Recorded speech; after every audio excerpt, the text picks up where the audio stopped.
As you can see, I have cut my pork roast up into 4 pieces that are smaller and then trimmed all of the fat off of them. Now what we're going to do is coat each one of them in the seasoning that I've already made. Make sure you get them all coated all the way around and then set aside.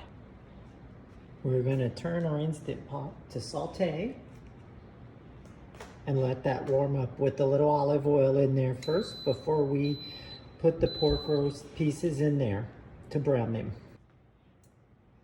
And now that our Instapot is hot enough, we're going to put the pork pieces in and let them sear on each side for about 2 minutes per side, getting them brown all over.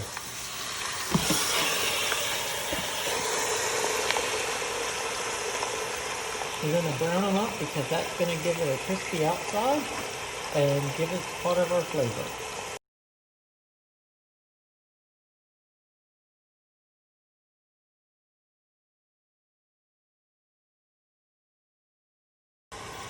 As you can see, after turning them after a couple minutes, we're getting a nice brown color on the outside. Okay, so our pork roast pieces have browned up really nicely. We're going to remove them from the pot now and set them aside.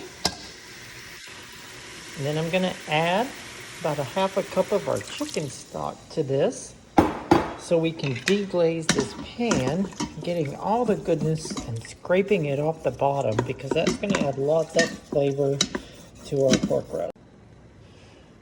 Once we finish deglazing the pan, we're going to add the rest of our wet ingredients, which would be our chicken broth, our Worcestershire sauce, and liquid smoke. That's a little trick here to give it a smoked taste versus just cooked in broth. And then we're going to add all of our pork pieces back into the liquid. Just set them directly into the liquid. Arrange them around so they all fit in your pot. Once all the pork is added back into your Instapot, we're going to put the lid on. Make sure the vent is sealed. And we are going to set it to manual high for 60 minutes.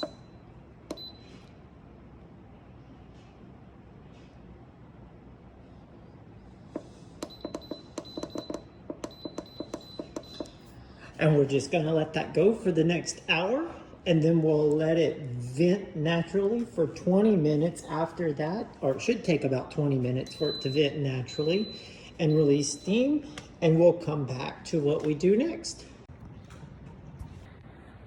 And I'd like to add that while we were getting everything ready here in the Instapot for our pork roast, that the amount of time elapsed from cutting up my pork roast, seasoning it, getting it in Instapot, getting it going for 60 minutes in there, took about 30 minutes. So really easy prep time before you hit the cook button.